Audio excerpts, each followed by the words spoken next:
So this video is about white supremacist candidates are emboldened to run for political positions in this administration. So voters trampled white supremacist candidates' hopes in Tuesday's primary races, but even with the losses, they vow to continue their campaign of hate. And they won't stop. So it goes on to say in Think Press by Casey Michael. This was put out June 6, 2018.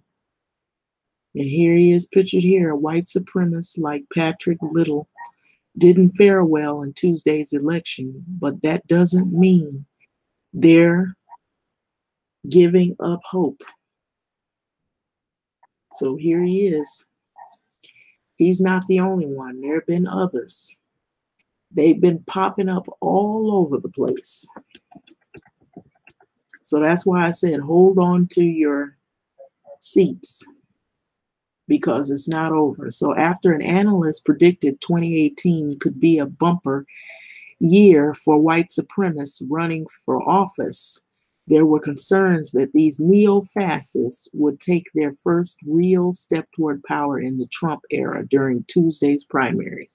So that should tell you what administration this is and who it appeals to.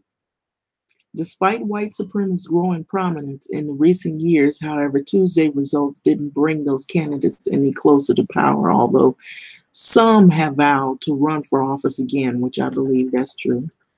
The most high profile, or at least strangest white supremacist running for office was Patrick Little, who we seen pictured above, who was seeking the Republican nomination for California's Senate seat.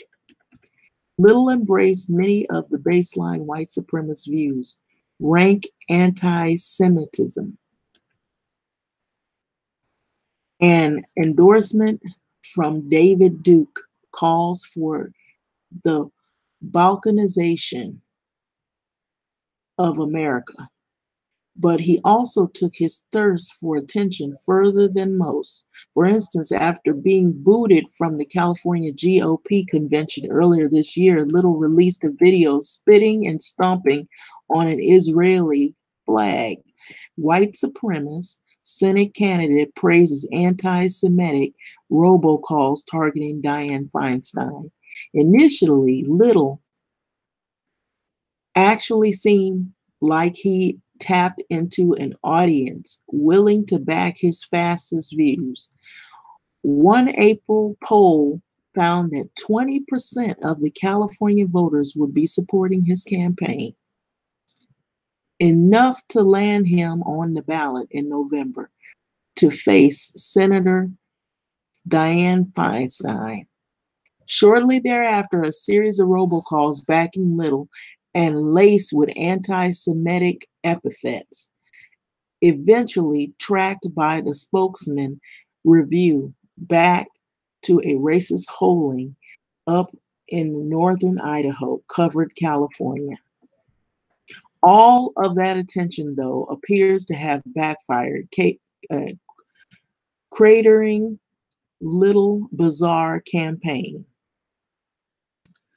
Okay. That's what it's reading here, of course. So on Tuesday, Little landed in a distant 12th place.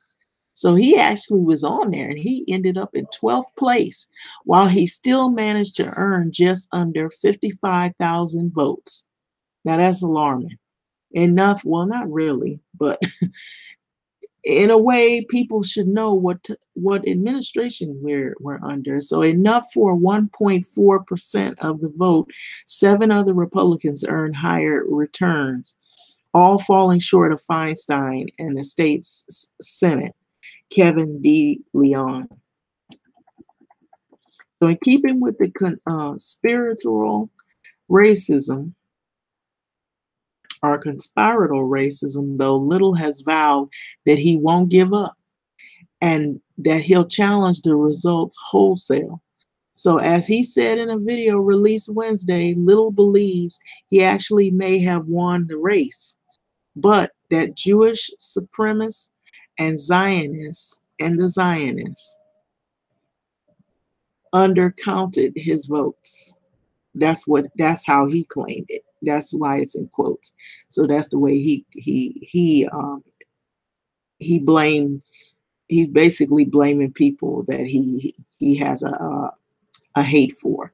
So he added that he will be filing a lawsuit, or well, he'll be filing a lawsuit actually, challenging the vote results.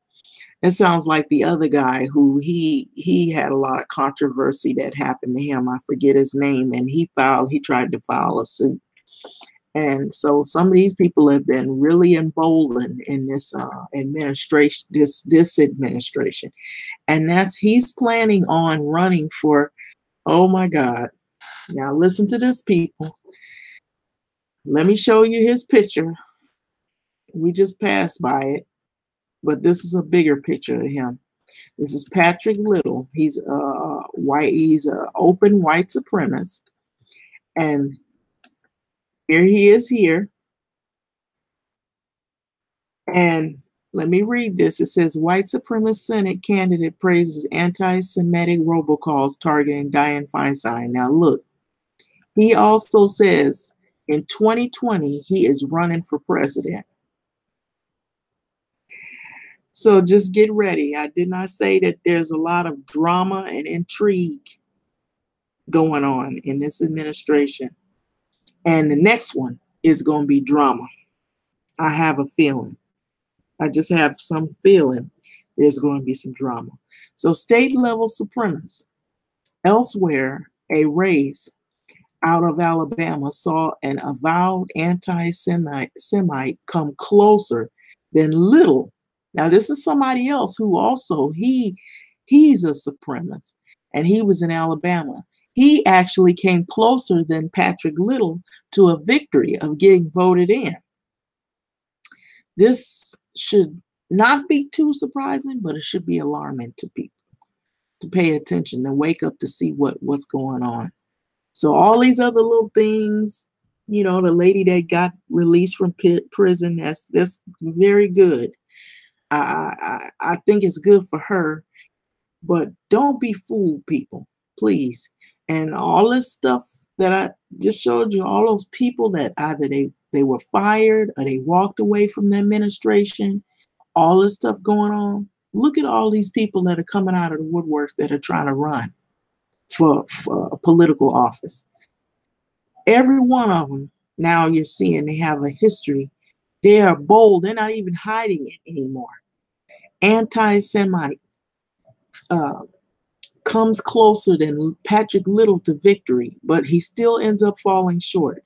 Jim Bonner, running for a position as Alabama Public Service Commissioner, a position that helps regulate utilities in the state, lost to an incumbent Jeremy Odin in the GOP runoff.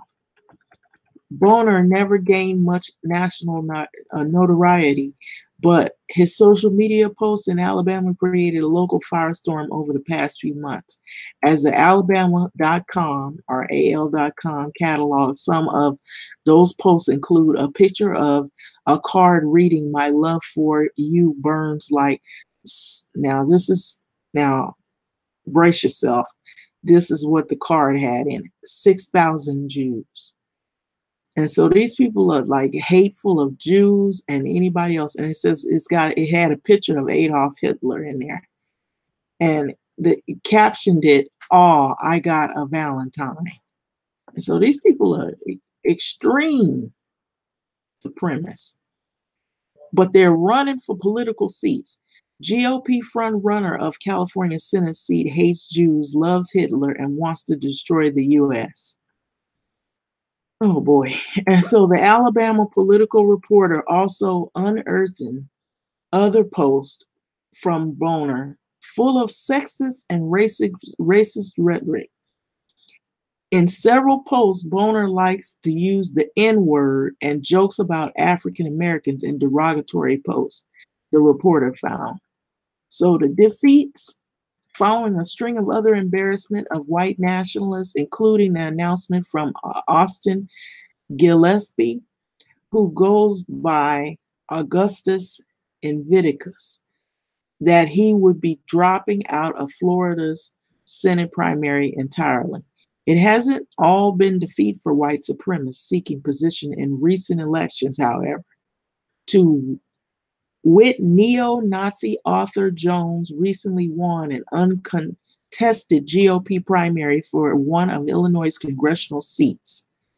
So, and as the Daily Beast reported this week, James Alsop, a notorious white supremacist who participated in last year's violent Unite the Right rally in Charlottesville, Virginia, won a position as a precinct committee officer for the Whitman County, Washington Republican Party. Here it is right here, and this is the note that he received. This is James Alsop. And see, these people are running for office, political office now. See, they want you to ignore what's really going to see. This is what's really going on.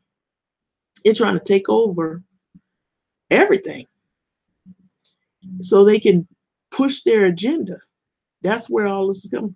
So they every now and then they put all these little deflectors and things to get your mind off of what's really happening, so you can worry about the Me Too and all this other stuff going on in the wall, and worrying about the you know the things that are happening. They are issues, but the bigger impact of all of this, people who can make laws, who have the power to change things and make big changes in the world. They're trying to run for these political seats so they can basically, just like this guy said, destroy America. He pretty much laid it out there. He said he wanted to destroy America. And so that's what he was setting out to do. And some of these people are very, very hateful, and they don't care. Like this one that said he was spitting and stomping on the Israeli flag. This was Patrick Little doing this. Um, this one, this one right here, he's saying that he's planning to run for president in 2020. So he's going to be on the ballot, you all. His name is Patrick Little, and he's against Jews and against anybody that isn't white and doesn't believe in his beliefs. And basically, this is what's going on to try to turn people away from what is happening. So you can't pay attention to this because you're worrying about all these other little things: who's getting married, who got divorced, and all that kind of stuff, and who died. Which, yeah, we feel sad about all those things, but we're not really focused on what's happening overnight behind closed doors. Since no one challenged his candidacy, the position was automatically awarded to Alsa, who was recently suspended from Twitter for his white supremacist fascist views. So he was suspended on Twitter, but he won this candidacy seat. So he actually is in a political seat right now. So I'm going to read to you about this guy that just won. It hasn't been all defeat for white supremacists seeking position in recent elections. However, to wit, neo-Nazi Arthur Jones recently won an uncontested GOP primary for one of the Illinois congressional seats. And as the Daily Beast reported this week, James Alsop, a notorious white supremacist, participated in the last year's violent Unite the Right. This is the incident that happened in Charlottesville, Virginia. He won a position in the precinct committee officer as a precinct committee officer for the Whitman County, Washington Republican Party. And here's his note right here. Since no one challenged this guy in that seat, he was awarded that also. So he recently was suspended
These are things that I think people should think about. I don't think they're thinking about it and they're not paying attention.